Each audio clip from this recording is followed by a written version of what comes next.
We will think of scrapping reservations when India is a fair place. And India is not a fair place. America में राहुल के आरक्षण विरोधी बोल ने अब चुनाव में अपने साइड इफेक्ट दिखाना शुरू कर दिया। कभी बीजेपी के खिलाफ जिस हथियार को कांग्रेस इस्तेमाल कर रही थी वो उन्हीं के गले की फांस बन रहा है। लेकिन पीएम मोदी ने आरक्षण पर कांग्रेस की बखिया उधेड़ दी। कांग्रेस के शाही परिवार से जो भी प्रधानमंत्री बना उसने हमेशा आरक्षण का विरोध किया है। कांग्रेस के शाही खानदान की चौथी पीढ़ी भी आरक्षण को हटाने की बात कर रही है। आपको कांग्रेस की आरक्षण विरोधी चालों से सावधान रहना है।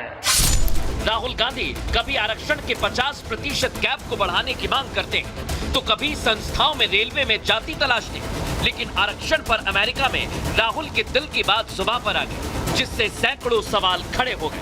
We will think of scrapping reservations when India is a fair place. And India is not a fair place. ऐसे में सवाल ये कि क्या कांग्रेस के लिए आरक्षण पर आवाज उठाना सिर्फ वोट बैंक साधना है?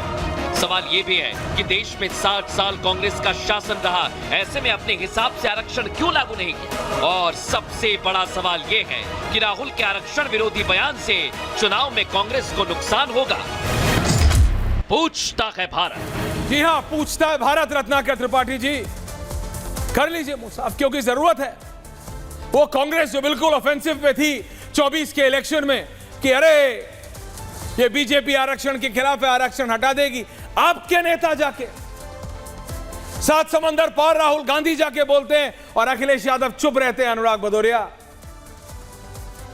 रत्नाकर त्रिपाठी जाके बोलते हैं राहुल गांधी कि हम सही समय पे आरक्षण खत्म करने की सोचेंगे, और आप कहते हैं कि बीजेपी और नरेंद्र मोदी आरक्षण के खिलाफ है। रत्नाकर त्रिपाठी, क्या सुना नहीं आपने राहुल गांधी को? अपने नेता को तो सुनते ही होंगे कम से कम। सुना ऐश्वर्य जी, मैंने एकदम सुना। आपने एकदम बीजेपी की तरह बोलना चालू किया। 61 से चालू किए 2024 तक आ गए। आप पूरा 63 साल का डाटा आप लेते आए, आपको बधाई हो। क्या कहा राहुल गांधी ने कि जब वो एक निष्पक्ष स्थान होगा तब। अभी निष्पक्ष नहीं है। निष्पक्ष स्थान तब कब होता है? जब एक दूसरे के प्रति पक्षपात ना हो। और आरक्षण का तो मूल आधार ही है कि पक्षपात होता है, इसलिए नहीं हुआ। तो अगर आप बताइए सारा समाज सम की अवस्था में हो जाएगा तो आरक्षण अपने आप रहेगा नहीं रहेगा? आप जानते हैं। सभी अगर एक लेवल पे आ जाएंगे, एक जैसा व्यवहार करेंगे, एक जैसी तनख्वाह पाएंगे, एक जैसी अपॉर्चुनिटी पाएंगे, तो आरक्षण का क्या मतलब है? उन्होंने इस बात को कहा। हमारे यहां तो यह है नहीं, आपके यहां भी नहीं है। आप मुझे बताइए, आपने कितने लोग को आरक्षण दिया है? आप बता सकते हैं? आपके यहां आरक्षण नहीं लागू है। और आरक्षण तो खत्म कर रही है भारतीय जनता पार्टी। पूरी की पूरी नौकरियों की वैकेंसी नहीं निकालती है, वैकालती ही नहीं, और रखती क्या है? मल्टीटास्किंग स्टाफ, MTS, जो झाड़ू भी लगा सकता है और एनेस्थीसिया भी दे सकता है। और मल्टीटास्किंग में क्या उन्होंने लगाया है? आरक्षण है? नहीं है। पूरी की पूरी इन्होंने सारी की सारी इंडस्ट्री बेच दी प्राइवेट प्लेयर्स को। क्या प्राइवेट जगह पे आरक्षण है? नहीं है। तो आरक्षण खत्म कौन कर रहा है? जो एक आनुपातिक आरक्षण मिलता था उसे खत्म तो बीजेपी कर रही है। ठीक है, अगर बीजेपी को लगता है कि कांग्रेस विरोध में है आरक्षण के, तो मैं आज कहता हूं आपके पैनल पे जो बीजेपी के प्रवक्ता बोलते हैं, यहां पे बैठे हैं, वो एक हफ्ते के अंदर जितनी वैकेंसी 1,71,755 वैकेंसी, तो सिर्फ रुक जाइए ऐश्वर्य जी, भागिए मत, खाली आपात सेवाओं की है रेलवे में, वही निकाल देना, कांग्रेस के मुंह पे तमाचा पड़ जाए। अच्छा? ये हवाई बातें करना, आपको कांग्रेस के मुंह पे तमाचा मरवाने का बहुत शौक है, तो एक जरा सवाल का जवाब दे दीजिए रत्नाकर त्रिपाठी जी, क्योंकि मेरे को इस तरीके का कोई शौक नहीं कि यही बात जो राहुल गांधी 7 समंदर पार जाके कहते हैं और रत्नाकर त्रिपाठी को काशी में बैठे हुए बिल्कुल सही लगती है। तो मोहन भागवत ने क्या कहा था जो पूरी कांग्रेस बिल्कुल मतलब बिल्कुल बिलक उठी थी? क्या कहा था मोहन भागवत ने कि सही समय पर सही नहीं क्या कहा था मोहन भागवत ने? जवाब दीजिएगा अभी मैं बता रहा हूं। नहीं अब आप मत भागिएगा, मैं तो कुर्सी में बैठा हूं। अरे सरकार आप सुनना नहीं चाह रहे? बोल दीजिए, जल्दी बोलिए। मोहन भागवत ने बिहार के चुनाव में कहा था अभी आरक्षण के इवैल्यूएशन की जरूरत है, उसके रिव्यू की जरूरत है। मोहन भागवत ने कहा था क्या? जब भारतीय समाज समानता को आ जाए तब हो। और आप बता रहे हैं कि बाहर क्या कहा? अरे नरेंद्र मोदी ने तो विदेश में जाके कहा कि 2014 के पहले जो भारत भूमि में पैदा होता था वो कहता अरे बाप रे मैं कहां फंस गया, मैं किस जगह पर पैदा हो गया। आपको शर्म आती है क्या? आप तो 2014 के पहले पैदा हुए होंगे। आपने कितनी बार इस बात को कहा? आपको उस लगता है कि मैं 14 के बाद पैदा हुआ था? क्योंकि वो आपके खिलाफ। बहुत अच्छी बात। ठीक है, ओके, आप बताइए ना, आपको शर्मिंदगी होती है? शहजाद आपको 2000 पहले की बताइए, 10 साल। देखिए मेरे को शर्मिंदगी तब होती है, मैं आपसे बहस नहीं कर रहा हूं शहजाद, लेकिन जब हमारा कोई नेता और नेता प्रतिपक्ष अंग्रेजों से जाके, गोरों से जाके देश में डेमोक्रेसी बचाने की बात करता है। Thank you very much. आप और मैं बैठ के आराम से डिबेट करेंगे। शहजाद जवाब दे रहे, BJP is counter for all the 4 politicians. Deepak ji आ रहा हूं, ओंकारेश्वर जी आ रहा हूं।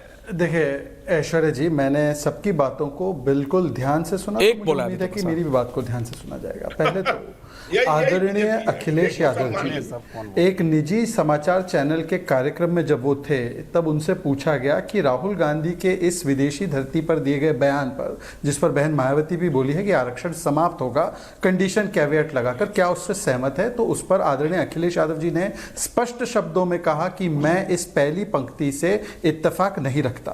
तो मैं तो उनका शुक्रिया अदा करता हूं, क्योंकि कांग्रेस पार्टी तो अभी भी चोट डंके की चोट पर कह रही है कि राहुल गांधी ने जो बोला है बिल्कुल सही बोला। और अगर ये बात है तो आइए टेस्ट करते हैं। अभी नेशनल कॉन्फ्रेंस ने कहा है कि जो वाल्मीकि, गुजर, बकरवाल समाज को पहली बार आरक्षण मनमोहन सिंह नहीं मोदी जी के जमाने में मिला है, जब 370-35 से हटाया गया है, तो क्या अब जब वो वकालत करते हैं कि वो आरक्षण छीन लेंगे 370 लागू करके, तो वहां पर क्या समानता आ चुकी है, इसलिए वो वहां के समाज का जो आरक्षण, वाल्मीकि समाज का आरक्षण छीनना चाहते हैं?